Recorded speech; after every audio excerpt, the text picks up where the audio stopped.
Bom dia, bom dia, bom dia a todos e todas, graça, paz e bem da parte do Senhor Jesus Cristo. Esse encontro é marcante para nós, é um encontro que nos vivifica e que nos dá a oportunidade de celebrar a vida de Deus acontecendo no meio de nós. Feliz por essa oportunidade de partilha e eu queria continuar a minha conversa.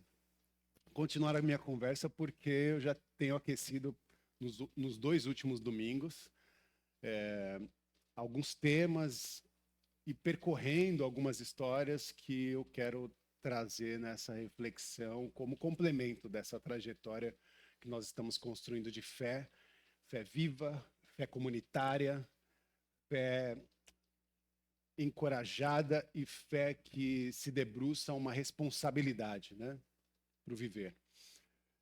E eu provoco a comunidade hoje a pensar uma espiritualidade com um olhar sensível e com um coração forte.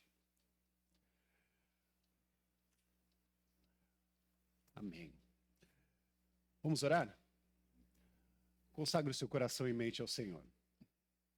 Querido Deus, nós te louvamos, exaltamos o seu nome, agradecemos por esse encontro, agradecemos pelas canções, pelos abraços, por todas as ministrações que recebemos aqui, desde o início desse encontro, dessa celebração. Como é bom, Senhor, falar contigo, como é bom ver a manifestação do teu milagre no meio de nós. Pedimos que o Senhor continue a se manifestar. A partir agora da sua palavra, queremos estar com os nossos ouvidos atentos, com o nosso coração aberto, para aprender contigo. Que não sejamos apenas nós, com as nossas limitações, mas o Senhor agindo em nós e através de nós. Usa as nossas vidas, tanto no ouvir quanto no falar. Que seja o Senhor, em plenitude, agindo no meio de nós. Traz-nos, Senhor, a compreensão e o aprendizado nessa manhã. Em nome de Jesus. Amém. Amém. Amém. Olhar sensível, coração forte. Olhar sensível, coração forte. Acho que esse é o tema da minha mensagem. Nós andamos juntos nos últimos domingos, fazendo algumas reflexões a respeito de alguns textos que são muito relevantes e impactantes, que a Bíblia nos traz, e vimos uma fé de Jesus que impacta a nossa vida de uma maneira que nos dá a liberdade ou nos promove, ou promove no meio de nós a libertação dos estigmas que a sociedade, que o mundo acaba impondo sobre nós. Falamos sobre essa relação dos estigmas e como o estigma negativo que a sociedade nos impõe podem eles ser transformados por uma marca. E a marca ali naquele domingo retrasado, foi celebrada a partir de uma expressão da graça. Os estigmas negativos caem por terra e a marca da graça é esse novo mood da nossa experiência, a nova roupagem da nossa experiência de fé. E compreendemos também o caminho da salvação. Compreendemos a salvação que está em Cristo, mas ela não é um ato solitário. Nós não observamos a salvação de Cristo como um fim em si mesmo. Senão seria muito fácil a gente levantar a nossa mão, aceitar Jesus como Senhor e Salvador e, a partir disso, termos um trato de ir para o céu. Não é somente isso. De fato, o que o Senhor promove para cada um de nós é uma salvação plena, e essa salvação plena acontece numa expressão comunitária. A salvação plena acontece numa manifestação do que nós temos agora o hábito de dizer que é a trajetória das nossas amizades espirituais. Uma salvação que se compete nas parcerias que construímos a partir desses encontros, a partir da oportunidade dessas relações que estão sendo desenvolvidas aqui. uma parceria responsável, porque estamos também olhando o outro ou o próximo como uma obrigação da nossa trajetória de cuidado. Nós não olhamos para o próximo ou para o outro, e aí o outro na perspectiva do diferente, daquele que é diferente de mim, com uma responsabilidade de acolhê-lo, de amá-lo, de respeitá-lo e de fazer com que esta manifestação de amor e graça aconteça não somente em nós, mas nessa trajetória de cuidado mútuo, né? E de entender que a nossa espiritualidade é uma espiritualidade de dependência mútua. Nós dependemos um dos outros na oração, no cuidado, no abraço, nas conversas francas, nos diálogos sinceros e na possibilidade de uma construção de braços dados, né? Uma jornada em que nós trilhamos com os braços dados. Compreendemos essa salvação como um ato que não é solitário, mas é um ato de uma jornada compartilhada de amor, de fé e de resgate. Mas, se a nossa fé é tão forte nessa perspectiva, e a nossa comunidade, a nossa igreja, as nossas relações são tão necessárias, por que a gente anda tão cansado?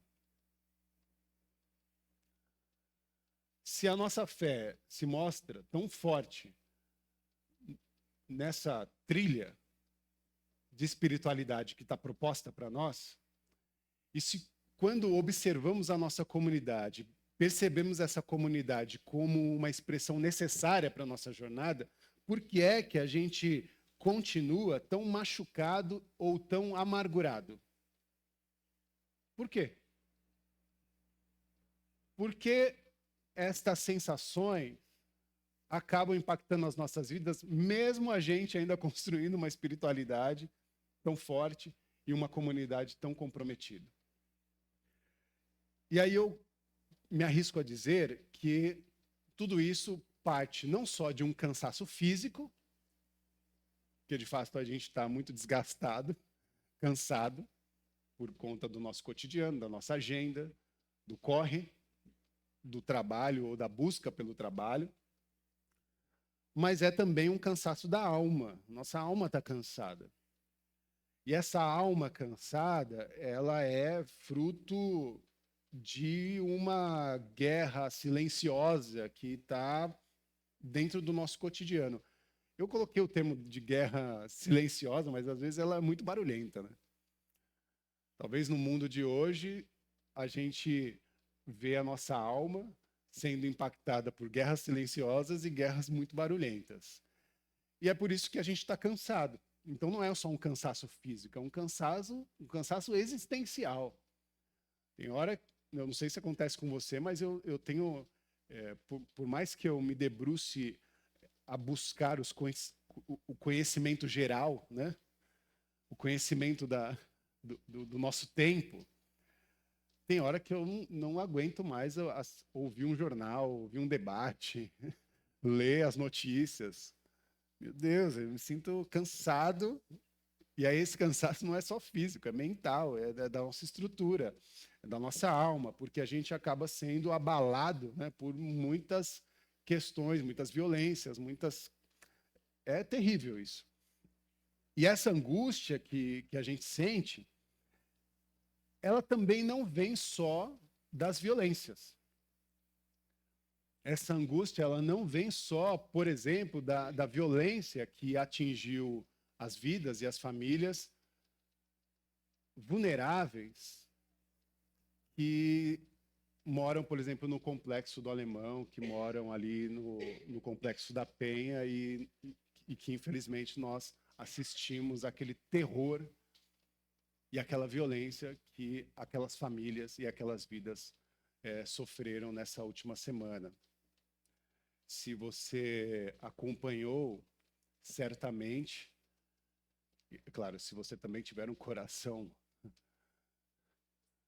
cristão, sincero, você certamente chorou também com aquelas famílias, com aquelas mães que se debruçavam nos corpos dos seus filhos que foram atravessados por uma violência do Estado. Eu fiquei impactado lendo as notícias, porque a última informação que eu recebi era de uma pesquisa, e as pesquisas são muito complexas.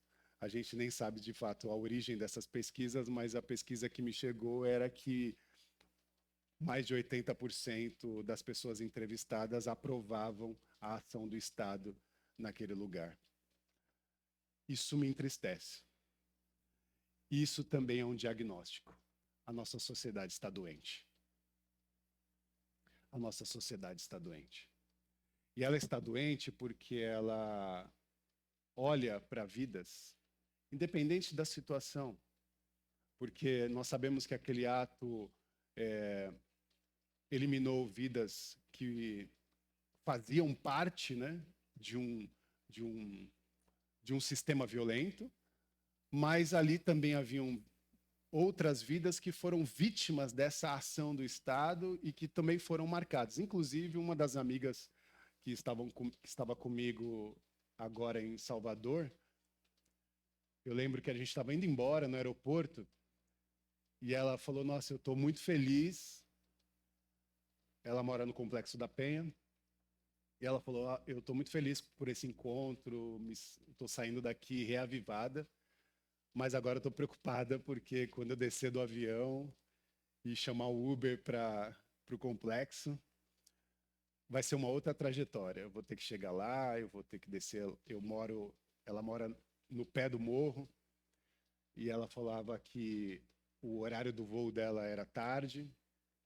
Ela teria que chegar no período em que ainda havia mototáxi para levar até o local. Se não tivesse mototáxi, ela teria que subir o morro, né, com toda a bagagem que ela tinha ali. Ela é uma fotógrafa, então ela tinha ainda mais do que simples malas. E ela explicitava aquela preocupação dela em chegar em casa para encontrar a mãe, né? Eu estou todo arrepiado, emocionado, porque no processo violento, ela compartilhou no grupo com a gente a situação da casa dela.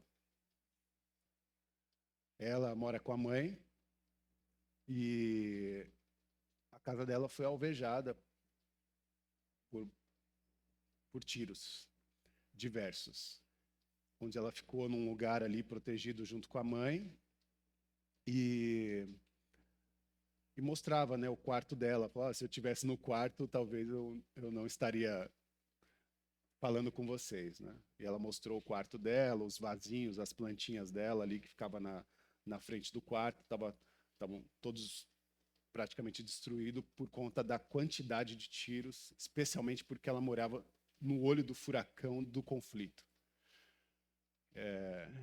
Ela está segura, está na casa de um dos nossos amigos do Movimento Negro, mas isso, sabe, essa violência, ela marca muito a nossa vida, sabe? Não tem como a gente se emocionar.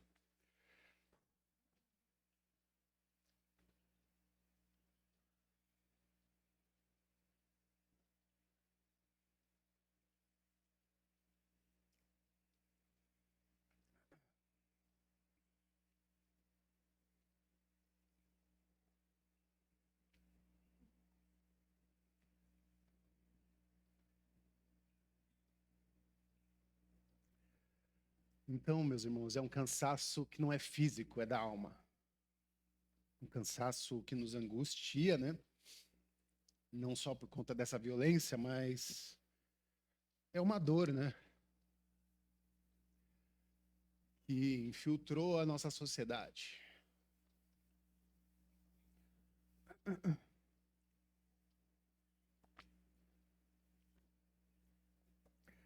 Está dentro das nossas igrejas.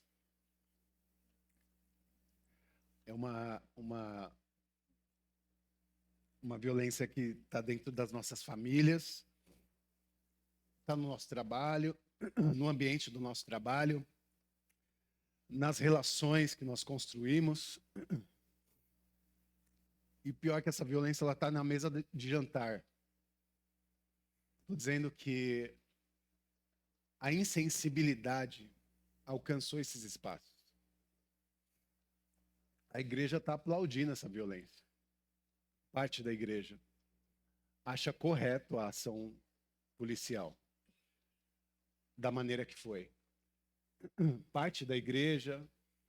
E aí, por isso que eu acho que esse movimento violento atingiu as famílias e está na discussão da mesa de jantar, tão sagrada. A mesa sagrada tem discussão sobre o que nós nos emocionamos pelo afeto que sentimos dessas famílias violentadas e outras pessoas que não estão nem aí, que acham que deveria morrer mesmo, e deveria matar mais, e é isso.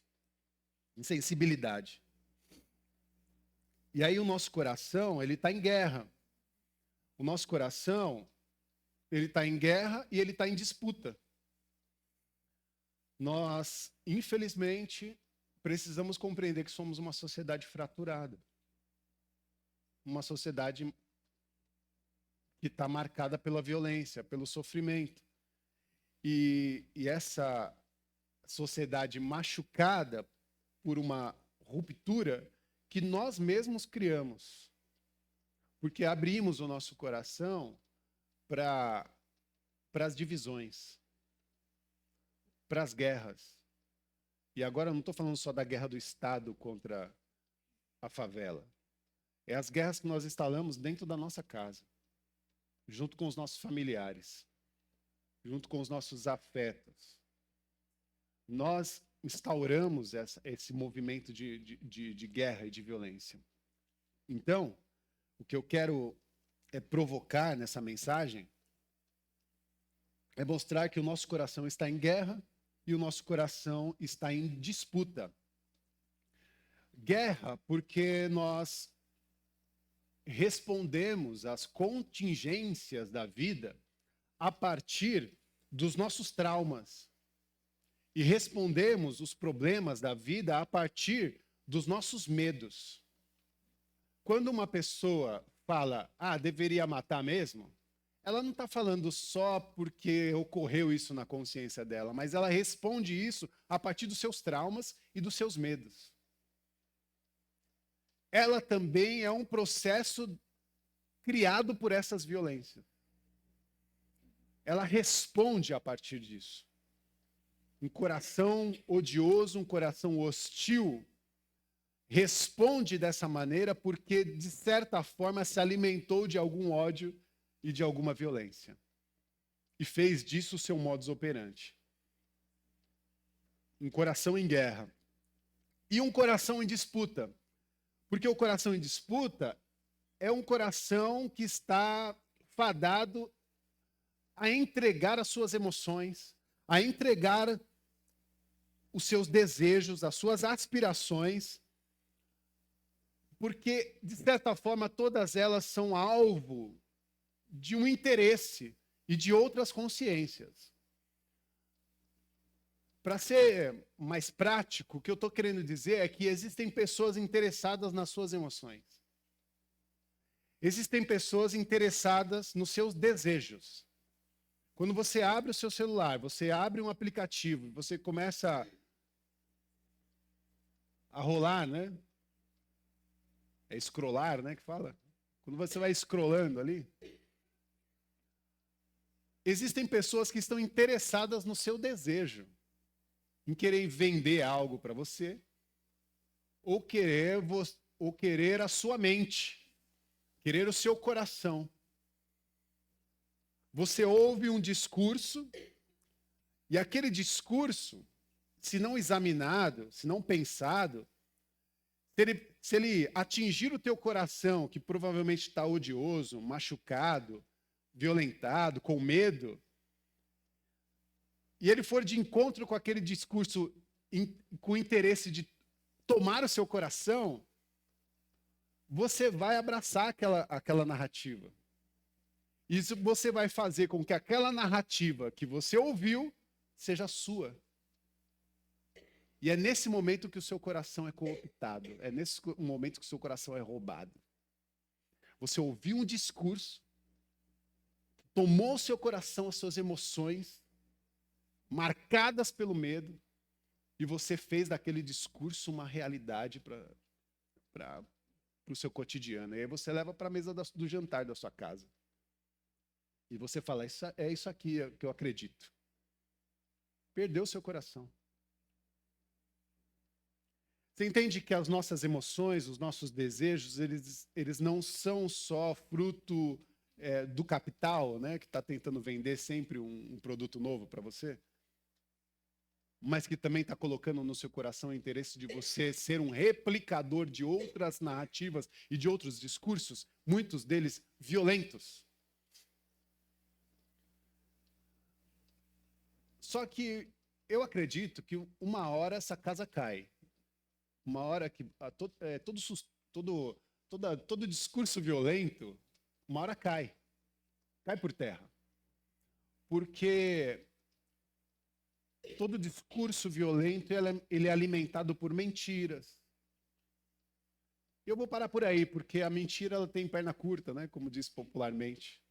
Ela não se sustenta por muito tempo e tem uma hora que a casa cai. E aí, quando a casa cai, ou quando o nosso ídolo é exposto,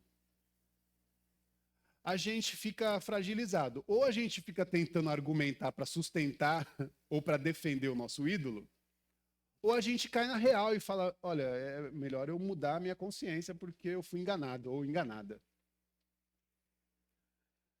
E aí o nosso coração fica como? Fica dilacerado, porque a gente finalmente entende que a gente foi enganado. Finalmente entende que a gente perdeu anos ou dias das nossas vidas acreditando numa coisa que não era a realidade, que não era a verdade, ou que não era a verdade que Jesus apresenta para nós.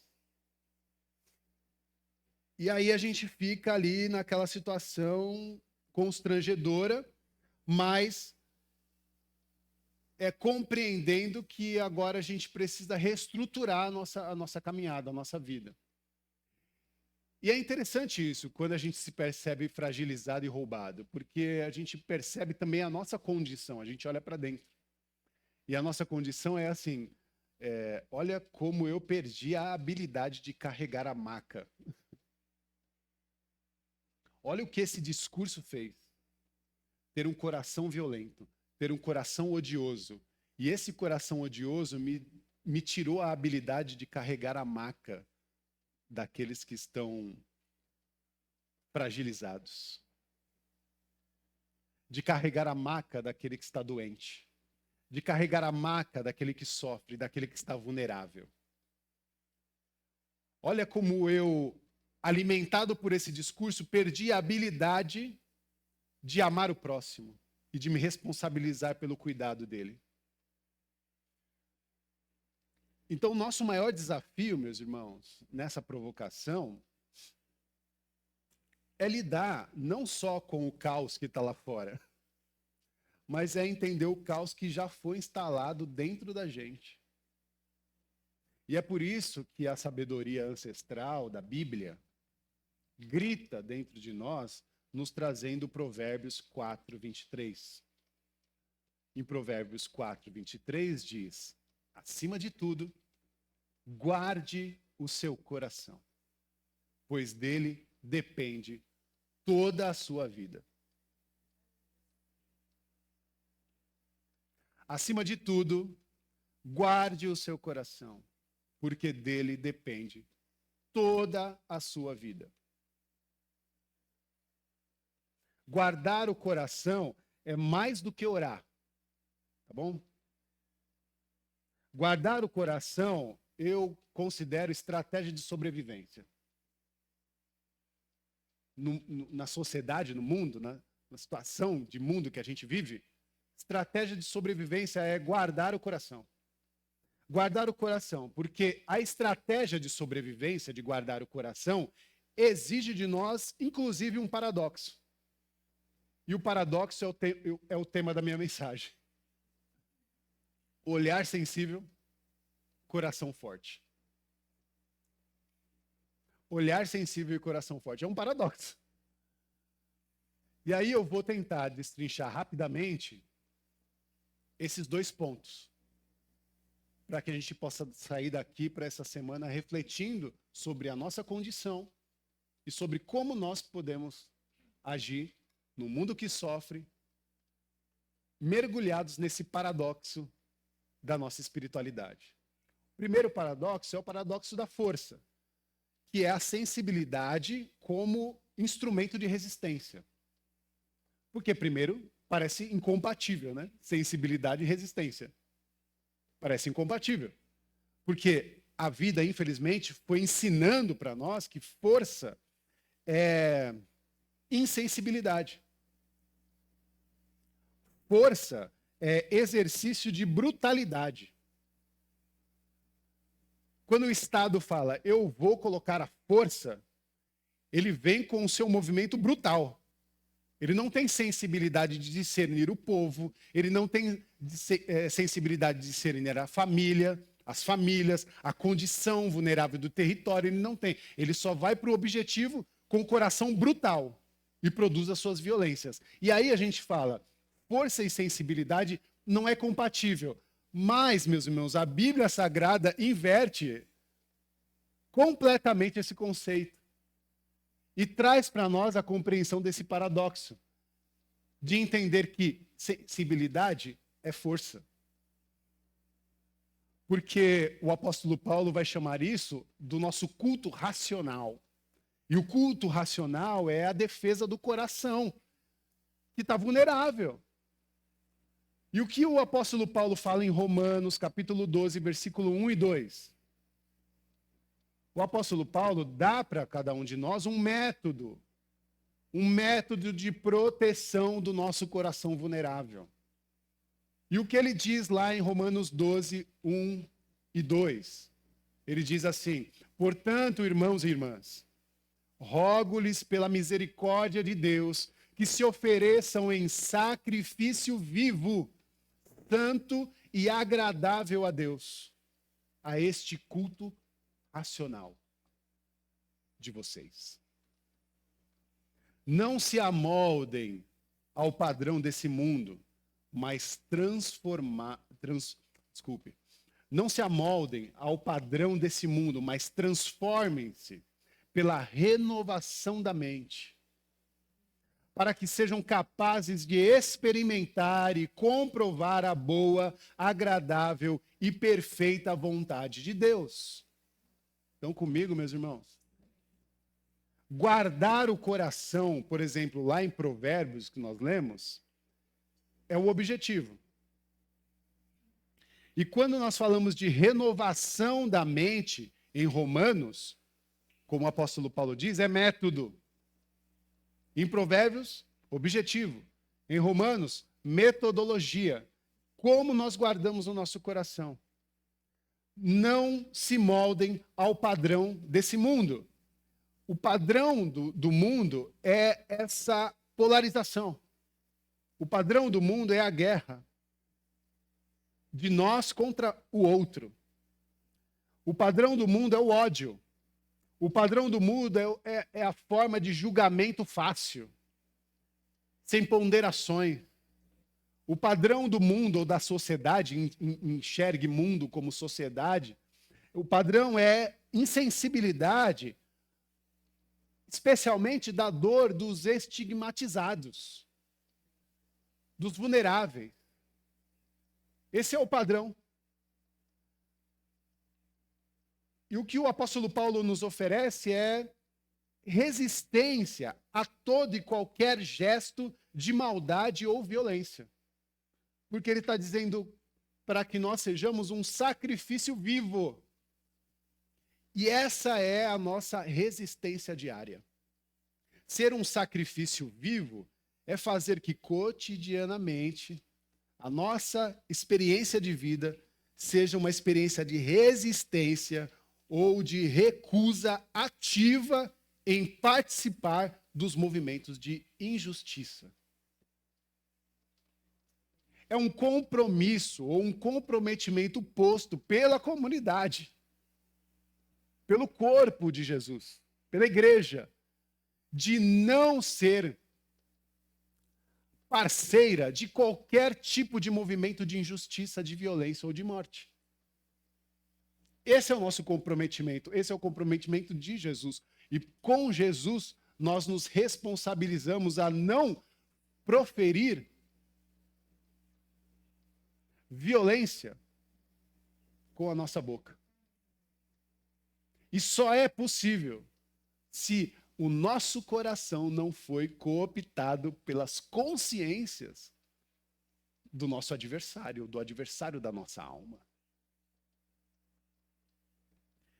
É sensibilidade. Sensibilidade como a mulher do fluxo de sangue, a mulher que tinha uma hemorragia, que você conhece bem a história, que nós já falamos nas últimas semanas sobre ela. A sensibilidade de uma mulher que tinha um estigma de impureza. Lembra? E o que a sociedade fazia? Condenava essa mulher.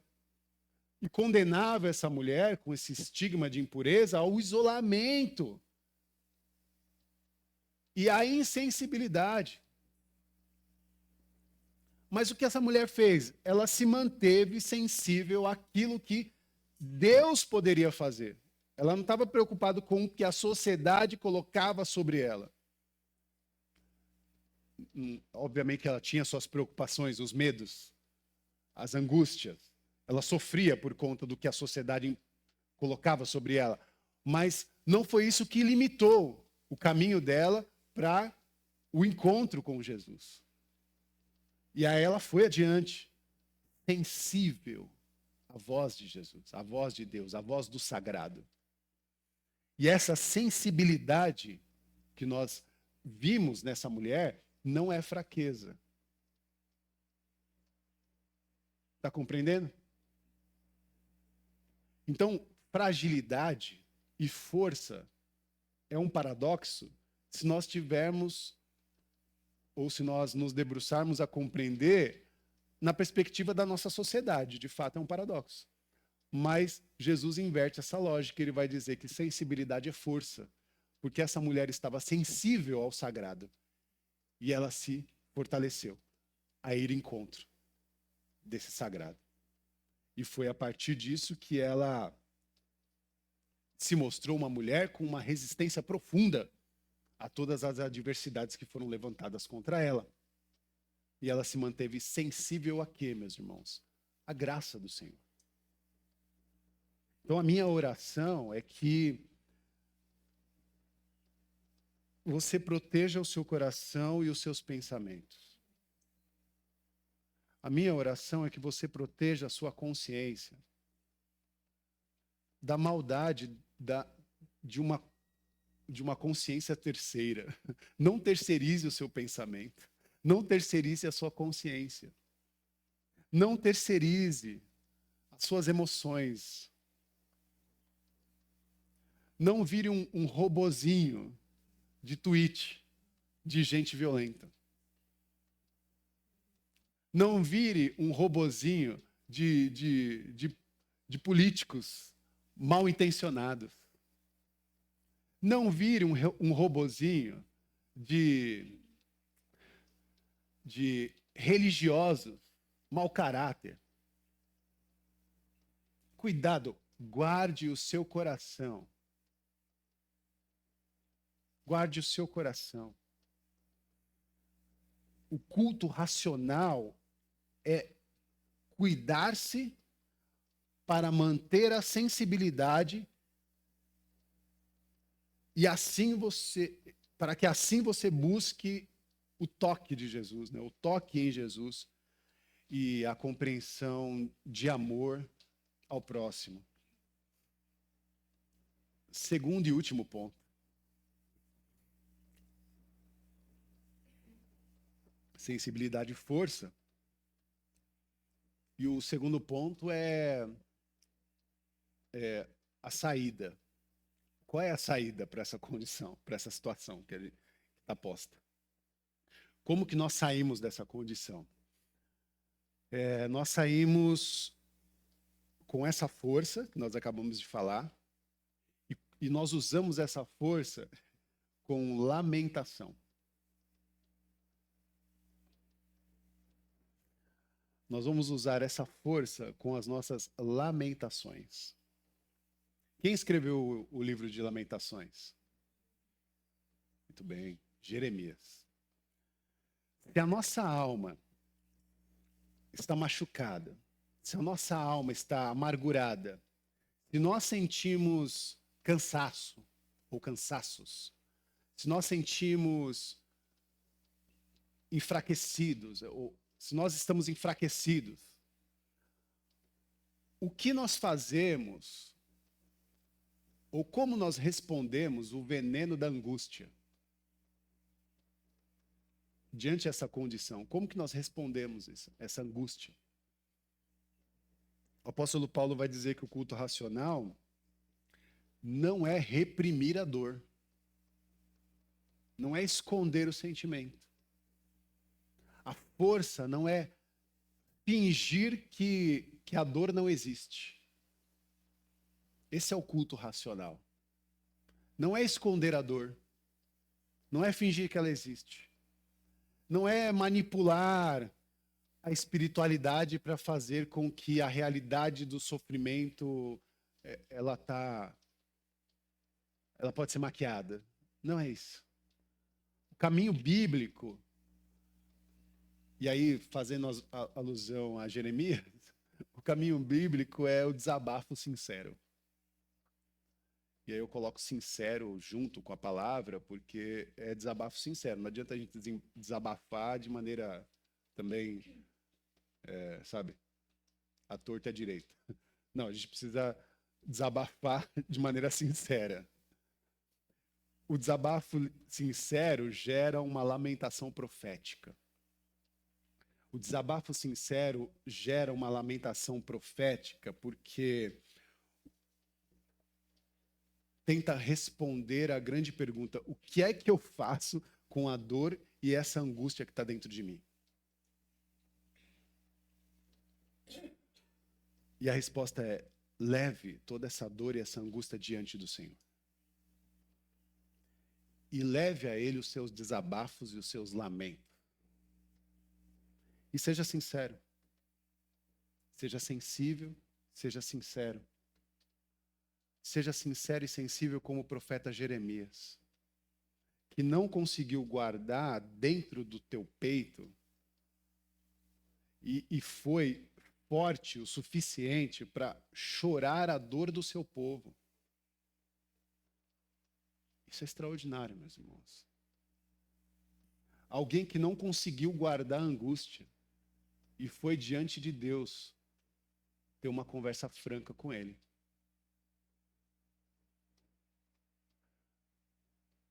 Então, um exercício como método é fazer com que essa força, sensível força, nos leve de encontro ao Senhor com as nossas lamentações. Porque tem muitas coisas que a gente não tem resposta. E tem muitas coisas que a vida não dá resposta e mais. E aí eu vou ler alguns trechos nem precisa me acompanhar, porque eu retirei essas informações, depois você pode ler em casa. Jeremias 8, Jeremias capítulo 8, Jeremias capítulo 9, especialmente os versículos 18 e 22, e o versículo 1 do capítulo 9, eu estava mergulhado na angústia de Jeremias, né? Porque ele leva diante de Jesus, ou de Deus, do sagrado, o seu desabafo, a sua lamentação. E ele está sendo sensível e sincero, porque o profeta Jeremias, que não guardou essa dor, foi diante de Deus e ele disse isso. Olha isso, olha que curioso. Estou me afogando na tristeza. Estou doente do coração. O Eterno não está em Sião? É como se ele dissesse: onde está o sagrado? Ou como se ele dissesse: onde você está, ó Deus? E ele continua: o rei foi embora? Essa é a conversa de Jeremias com Deus. Cadê o grandioso rei? Foi embora? Será que não há mais remédio em Gileade? Não há mais médicos em casa? Será que não há mais remédio em São Paulo? Será que não há mais remédio para as nossas periferias? Para o nosso povo vulnerável? Será que não há mais remédio nas comunidades do Rio de Janeiro que foram violentadas por essa ação violenta do Estado? Será que não há mais remédio? E aí ele continua: eu gostaria que a minha cabeça fosse um poço de água, que os meus olhos fossem fontes de lágrimas, para que eu pudesse chorar dia e noite pelas mortes no meio do meu querido e amado povo.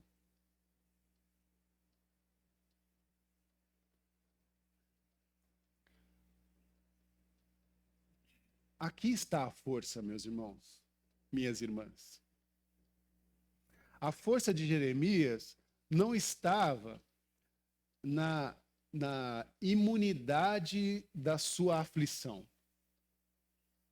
A força de Jeremias não estava na imunidade da sua dor, do seu sofrimento, mas na sensibilidade de chorar, inclusive a dor do seu povo, da sua gente. E ele foi forte o suficiente para perguntar para Deus o que mais ninguém tinha coragem de perguntar. Então eu concluo que, de fato, o que eu disse no domingo passado, a salvação é interdependente. A salvação, ela é codependente, ela é comunitária. A salvação, ela começa num coração que está guardado, isso sim. Na compreensão que você não está sozinha, que você não está sozinho. Nos lembra que a salvação passa por uma fé que carrega a vida, fazendo memória àqueles irmãos que alçaram o paralítico numa maca, abriram o teto e levaram com a esperança da cura a Jesus, num gesto extraordinário e emocionante ao próprio Jesus. Uma fé marcada pela graça e não pelos estigmas da nossa sociedade, como a mulher que tinha uma hemorragia, como aquela mulher que entregou tudo que tinha e derramou aos pés de Jesus, na frente dos sacerdotes, na frente dos religiosos, dos hipócritas religiosos. Então, hoje, o chamado é para que nós possamos exercer a força de quem se importa. A força de quem tem um coração sensível e um coração generoso. Um coração aberto a compreender as contingências da vida, a dor e as violências que impactam ela, de uma maneira que seja analisada pelo olhar do sagrado e não pelas análises tendenciosas dos analistas políticos extremistas. Então, a minha oração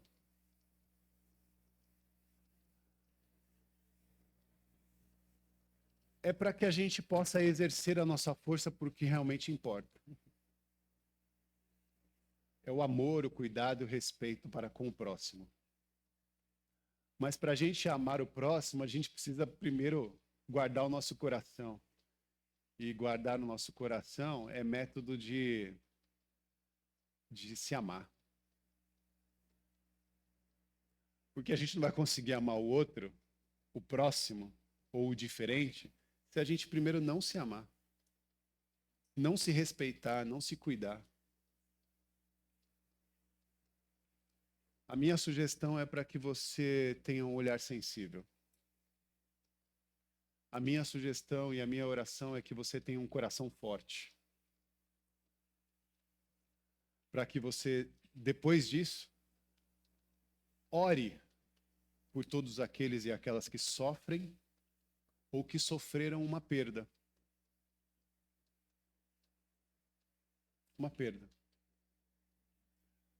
Num dia como hoje, em que muitas pessoas trazem à memória o luto da perda dos seus amados.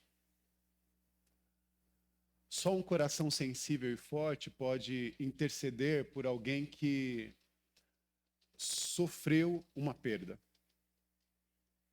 Só um coração sensível e forte pode orar de maneira sincera no cuidado desses corações que estão enlutados. A segunda oração é a oração contra a maldade dos homens perversos. A oração cujo a ideologia corroeu, essa extremista ideologia corroeu corações. A minha oração é para essas pessoas que tiveram o seu coração corroído por ideologias extremistas. Ideologias violentas de morte. A minha oração é para que essas pessoas possam encontrar um lugar de arrependimento.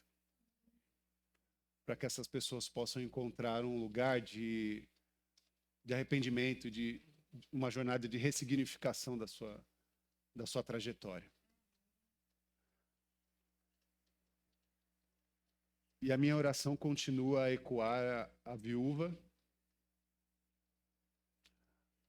A minha oração permanece de encontro às mães, às mulheres de luta ferrenha,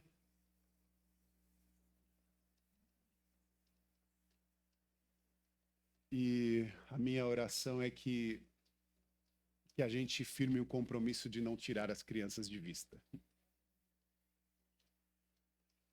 Não tirar as crianças de vista. Porque são as crianças o nosso futuro. Se você continuar sendo um imbecil, as nossas crianças vão se assemelhar a você. Se você continuar sendo uma pessoa violenta, irresponsável, manipulada por consciências de terceiro, você vai replicar essa inconsequência, trajetória às crianças. Não cometa essa irresponsabilidade.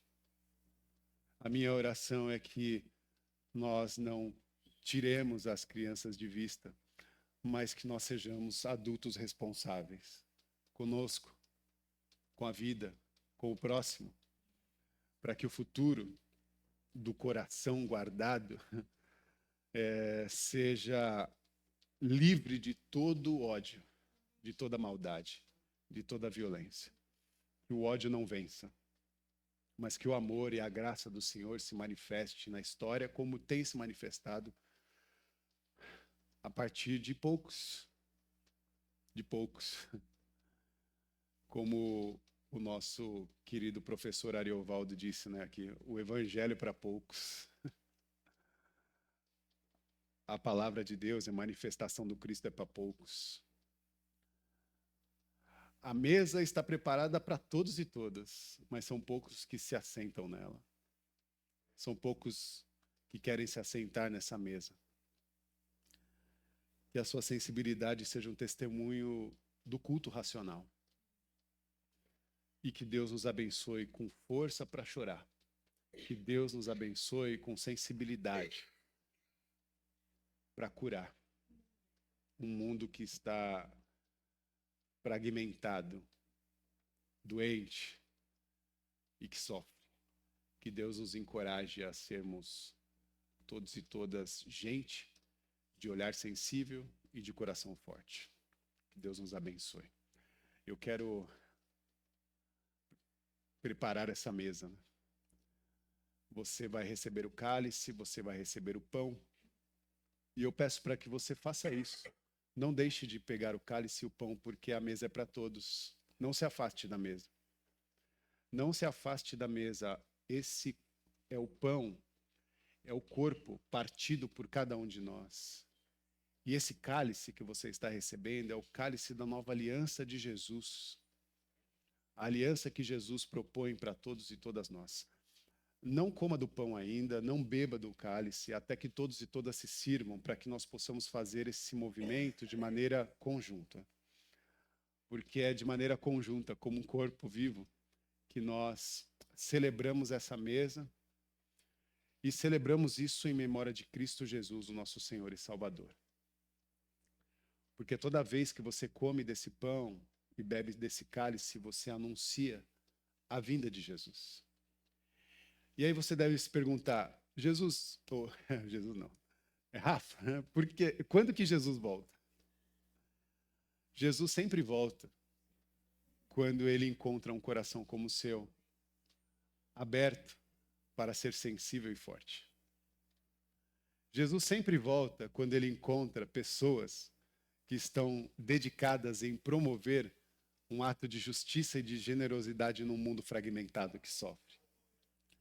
Jesus sempre volta quando ele encontra um coração de pessoas que estão se debruçando a uma responsabilidade de cuidado com os nossos jovens, adolescentes e crianças.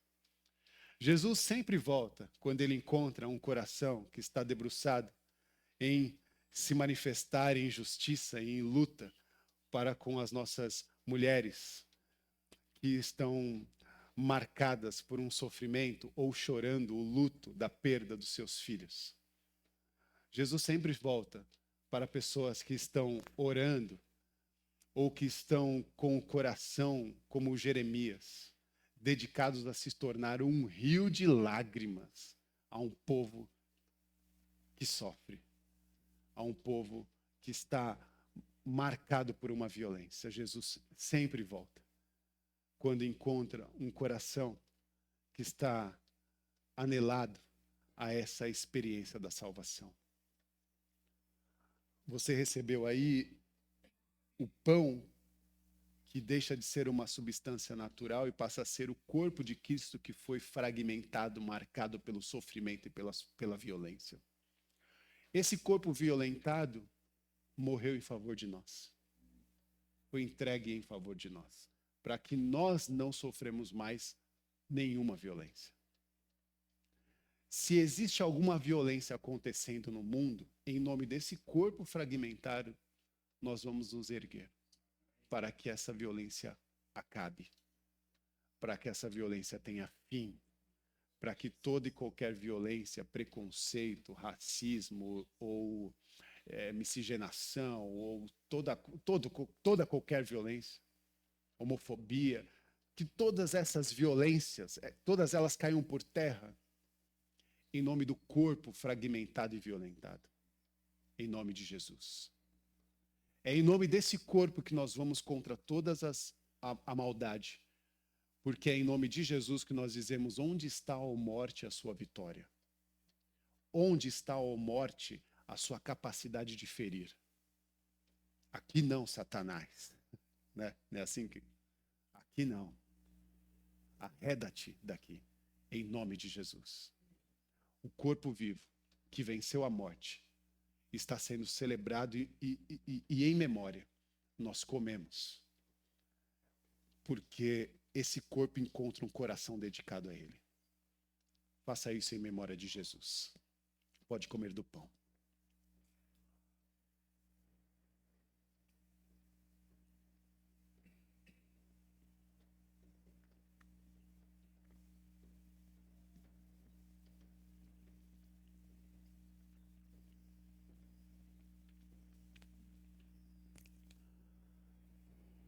Te louvamos, Deus. Obrigado, Senhor.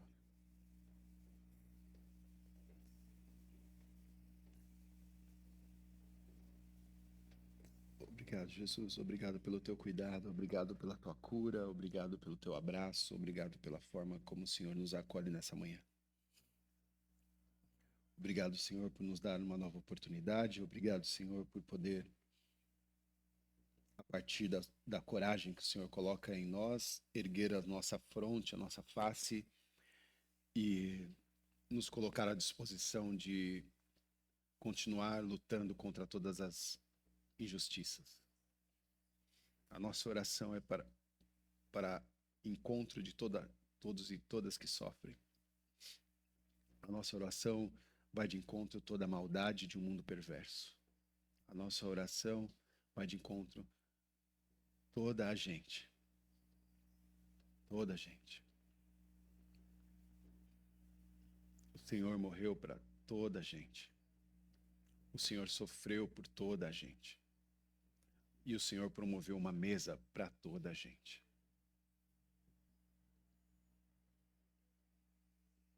Depois de comer o pão, Jesus pegou o cálice e disse: esse cálice é a nova aliança de Cristo Jesus com cada um de vocês. Todas as vezes que vocês comem desse pão e bebem desse cálice, vocês anunciam a vinda de Jesus. Aleluia. Nessa manhã, mais uma vez, Jesus virá.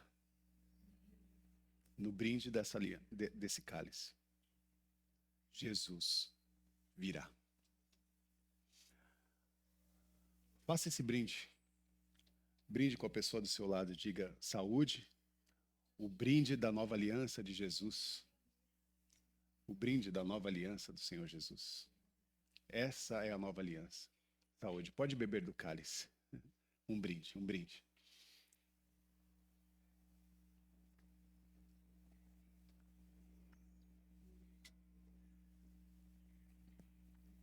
Um brinde à vida. Um brinde à nossa casa comum.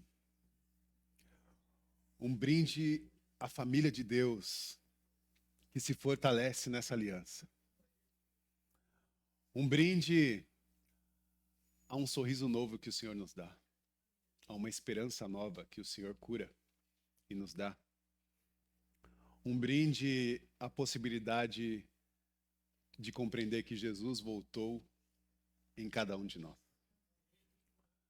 Que o teu abraço continue sendo um abraço de cura, de libertação, e que a sua voz continue sendo um grito de súplica e de resistência a toda e qualquer injustiça. Que Deus nos abençoe. Que o amor de Deus, que a graça do Senhor Jesus Cristo, que as consolações do Espírito Santo de Deus, que esse sopro da Ruá divina impacte as nossas vidas e nos preencha de maneira tal em que nós possamos sair daqui alimentados por uma nova esperança. Sejam abençoados e abençoadas em nome do Pai, do Filho e do Espírito Santo, com todas as sortes de bênçãos espirituais. Que tenham todos vocês uma semana abençoada. Amém, amém e amém.